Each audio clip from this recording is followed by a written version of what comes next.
And what we got to understand is people just keep jacking their prices because workers want more because their money goes less. And we're in this overinflated economy where we've got high inflation. The only reason we got high inflation is because we got an oversupply of money into the market. So we've devalued money because there's more money in the market. Like, do you get it?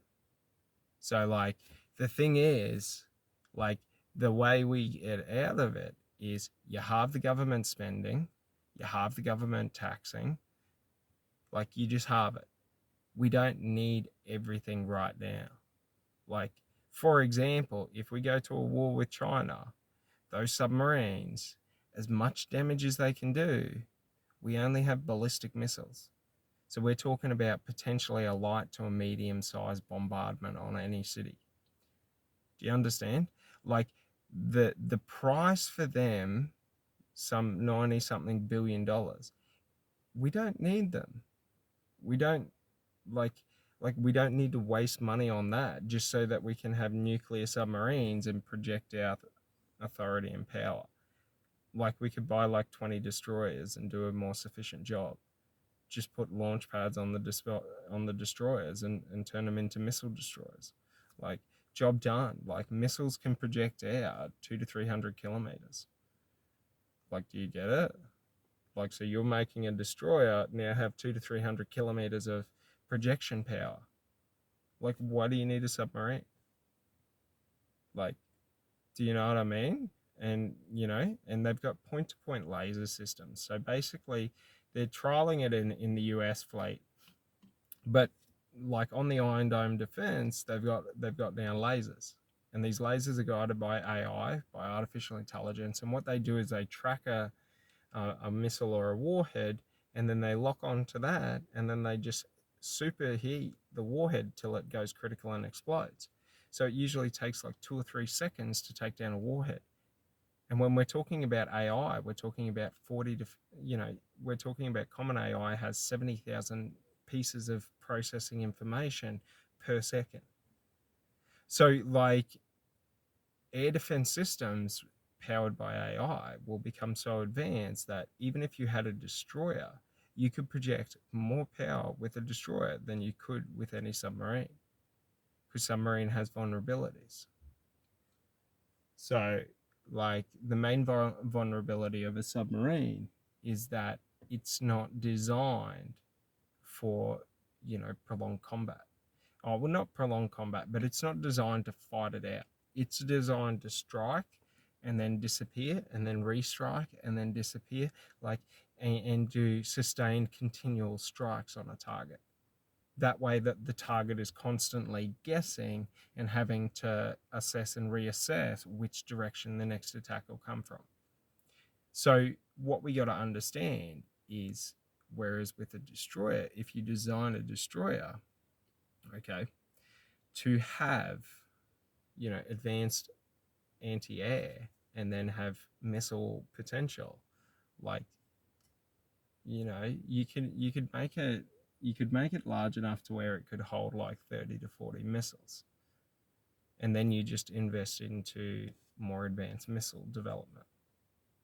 So, you know like, that's the thing, is our government, you know in this preparation war for China, like, they're just pissing money at the wall, trying to make it look like we've got a more sophisticated army than we do, when in fact, like, our army's so small that we would have to hold China, if it came to a direct conflict within the island systems, because we don't have a large enough, like, if they opened an attack on Australia, and let's say they opened an attack on Western Australia, like, we don't have a large enough army to be able to do like 1,000 kilometer border. Not in comparison to China. They've got 1 million strong. So, like, the thing is, like, the only path forward would be to hold them on the strategic island chains, Papua New Guinea, and how we held the Japanese, because on those choke points we can turn numbers into like a negligible liability. to where it's not a benefit, and it, if anything, is a liability. Because we've seen this with Ukraine, where like trying to do a traditional full frontal attack, like for example, just with the FPV drones, like they eliminate, you know, tanks from being a valuable asset, because what they do is they make it as if a rocket can hit from any area or direction, fully controlled. So now, instead of that tank only having to have 180-degree like awareness on the ground, right, in front of them, they now have to have a complete 360-degree like awareness all around them, but they don't do that. So the problem is then they become highly susceptible and vulnerable, as we see, to strikes to critical areas. So the only counter to that is to armor the tank like across every area with the same thickness as the frontal plating, and that will minimize the damages. But they're not willing to do this because it's so costly and time intensive that like the tanks will slowly become negligible. So we can see that, you know, an FPV drone pilot could maybe do 8 or 9 sorties a day and potentially take out anywhere from 25 to 50 people. So like, why would we waste $90 billion on 3 fucking submarines when we could just invest into having a drone fleet where we can maximize the output of the soldiers to where we can have, you know, 30% for physical defense and then 70% of them in support drone roles. Do you understand? You can do everything with them. You get large enough drones, then you can do air shipments and things like that. So you can have drone logistics. Like, this is the thing, but the problem is that doesn't look sexy. That doesn't look, you know, intimidating. But it is intimidating because we've seen the devastation that large amounts of drones can have. And when we're talking about, you know, these casualties among Russia, like per attack, they're losing anywhere from 200 to 1,000 people. You know what I mean? Because when these armored personnel carriers are being hit, they're being hit with everyone in them. That's what's terrifying. Like, fuck that. I would be out and playing with the artillery over being in a tank getting the shit blown out of you, because there's no escape.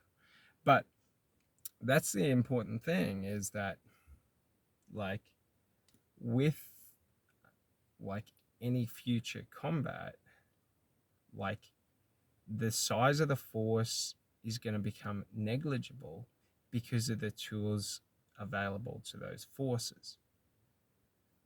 But the problem is, like, our governments are all just Ponzi people looking to impress other Ponzi people. So they don't do logical things, they do idiotic things. Like, logically, the majority of Australians would understand how to run the Australian economy to the point of they understand that, you know, if you don't fuck with people, they're probably going to serve their best interests and want to make as much money as they can, you know, so that they can have a better life.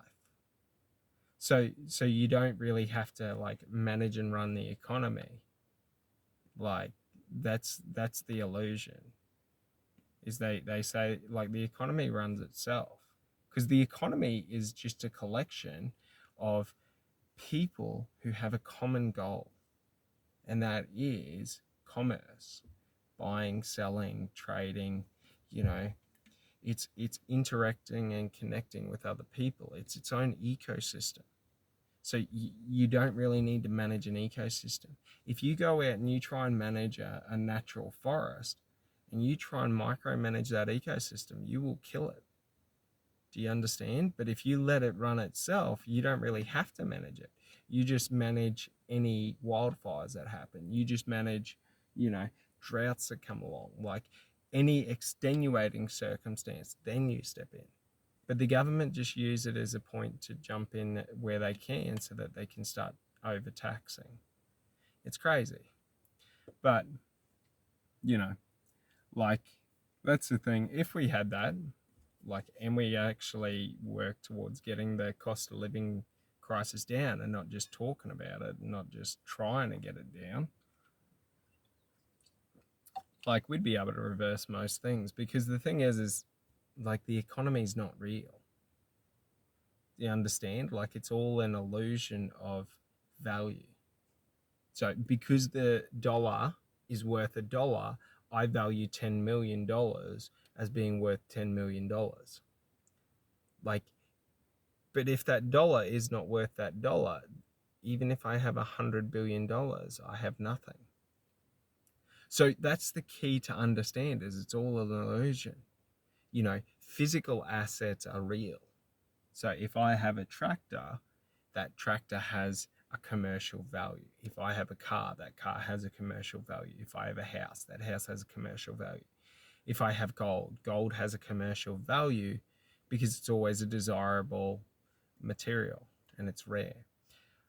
So, like, understanding this, like, don't get caught in the illusion and investing into the illusion. Invest into what is real.